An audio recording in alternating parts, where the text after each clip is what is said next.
Welcome to This Explainer.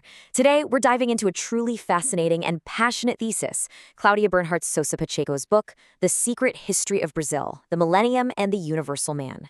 We're going to unpack all 20 chapters of this incredible work. It weaves together theology, hidden history, and modern psychology to make one bold claim, that Brazil holds a profound hidden spiritual destiny, meant to completely transform our globe. Let's get right into it, shall we? Listen to this incredible prophecy from the 19th century Italian saint Dom Bosco. Here will appear the promised land flowing with milk and honey. It will be an inconceivable wealth. The author uses this grand vision to really set the stage. And she's not just using this as some poetic metaphor, no. She argues this is a literal geographic destiny. According to her extensive research, this mythical paradise is a very real place on the map. And that place is Brazil. Think of this as an index to an ancient manuscript. We've got 5 parts to cover today. 1. The destiny of Brazil. 2. The secret history. 3. In search of the Fifth Empire. 4. The science of analytical trilogy. And 5. The revelation and the future. All right, part 1. The destiny of Brazil.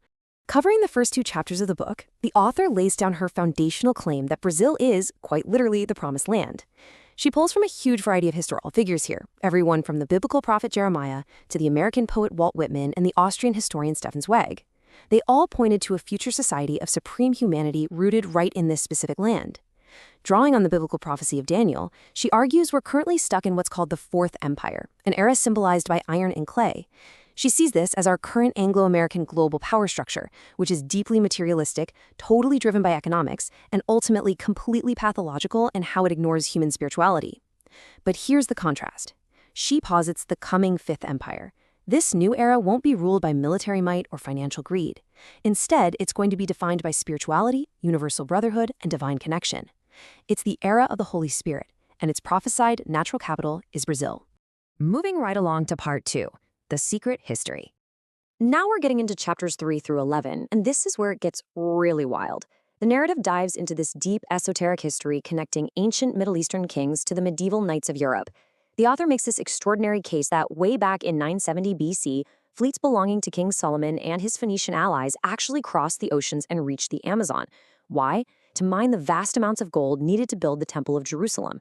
Fast forward a bit to 1118 AD, the Knights Templar are founded, and according to the book, they actually dig up these ancient sacred navigation maps hidden deep beneath the temple ruins. Then in 1139 AD, Portugal is founded, but not just as any country, it's created specifically as a Templar state with the express secret purpose of protecting these geographic maps. The author argues that by 1343 AD, which is way before Christopher Columbus or Pedro Alvarez Cabral ever set sail, maps of the island of Brazil were already in the hands of these secret orders.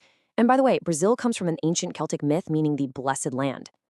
And this isn't just wild speculation, you know. The respected French historian Jean Delumeau actually noted Portugal was traversed from the 15th to the 17th century inclusive by profound millenarian currents. The author uses this to show that the massive Portuguese maritime expansion wasn't just about grabbing spices or conquering land for simple economics. Not at all. It was deeply messianic. It was driven by this burning theological obsession to find the lost promised land and actually establish a literal 1,000-year reign of peace and justice on earth. Okay, on to part 3, In Search of the Fifth Empire. Covering chapters 12 through 15. The author argues that the quote-unquote discovery of the Americas was actually a highly calculated, totally secret mission carried out by the descendants of the Knights Templar, operating as the Order of Christ. And she identifies a whole chain of historical figures as conscious players in this grand project. You've got Portuguese King D. Dinis, who inaugurated a golden age of Templar knowledge. Then there's Christopher Columbus, who she claims was intimately guided by these very esoteric Portuguese texts. Later, early Jesuit missionaries in Brazil, like Padre Anchieta and Antonio Vieira, tried to actually build utopian, egalitarian societies with the indigenous populations, putting those Fifth Empire ideals into actual practice. And even closer to our time, the great Portuguese poet Fernando Pessoa and the philosopher Agostinho de Silva kept the intellectual flame alive, weaving this vision into their work so it would never be forgotten. That brings us to part 4, The Science of Analytical Trilogy. So in chapters 16 through 18, we transition from history to science and psychology. The author introduces the practical framework we actually need to cure modern society. She relies heavily on the work of psychoanalyst Norberto Keppe, specifically his comprehensive method known as analytical trilogy. Basically, this is a rigorous scientific approach that unifies theology, philosophy, and science to give us a fully integral understanding of human beings. And she doesn't just see Keppe's theories as clinical therapy. She views them as the exact scientific tool required to elevate human consciousness and finally manifest that prophesied era of the Holy Spirit. But to understand how to build this utopia, we really need to understand what's standing in its way. Kepa has this core concept that the author passionately adopts called inversion. It's defined as a deep-seated psychological pathology where human beings actively reject truth, beauty, and goodness. Instead, we unconsciously invert our values. We elevate secondary, destructive things, like hoarding massive wealth, ruthlessly chasing political power, and starting wars. The author argues with immense conviction that this internal psychological inversion is literally the root cause of all humanity's suffering. It's this invisible disease driving our geopolitical crises, extreme inequality, and the profound spiritual emptiness we see in the current Fourth Empire. So how do we fix it? Keppe's framework gives us 4 crucial principles to restructure human values from the inside out. Step 1, we have to conscientize, meaning we must become deeply and probably uncomfortably aware of our own inner envy and inversion. Step 2 demands that we unify science and faith, finally ending centuries of treating them like enemies.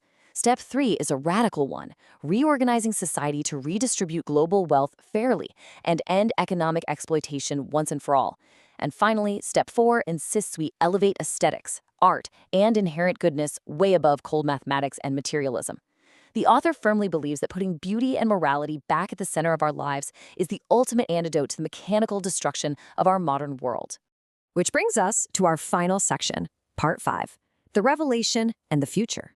In these final 2 chapters, the author looks ahead, directly addressing the massive anxieties of our modern age. Take the word apocalypse. Most of us hear that and think of the fiery, catastrophic end of the world, right? Well, the author points back to its original Greek root, redefining apocalypse simply as a revelation or an unveiling. She argues, with a lot of uplifting hope, I might add, that the chaotic global events we're living through right now are not the end of days. Instead, they are a necessary global awakening. It's a painful but absolutely required cleansing of our accumulated pathology. We have to tear down the inverted structures of the Fourth Empire so a new, fundamentally sane civilization can actually take root.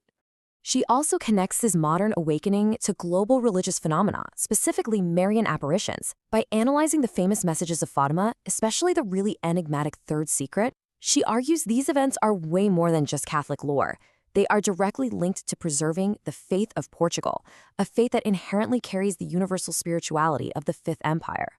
More importantly, she believes these messages highlight the absolute necessity of transmitting this profound spiritual framework to the entire world, and Brazil is the primary prophesied vehicle to make that global transmission happen.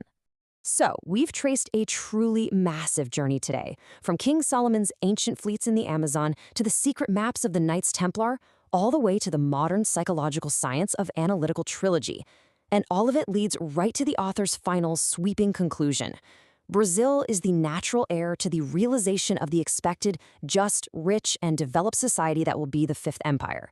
She maintains that despite its current political and economic struggles, the very cultural DNA of Brazil, its unique mixture of races, its societal tolerance, and its incredible spiritual openness, makes it the one logical birthplace for a new era of universal human harmony. The author has meticulously laid out the historical maps, the grand prophecies, and the clinical psychological tools we need for this transformation. But a promised land is never just handed over on a silver platter, right? It requires a very active, profound transformation of the human mind. So we're left with a lingering critical question. Are we really ready to cure our own internal pathology and embrace the grand destiny of the Fifth Empire? It's a masterful thesis that challenges us to look fundamentally inward before we can ever hope to build the utopia we seek outward. Thank you so much for joining me on this incredible journey through this explainer.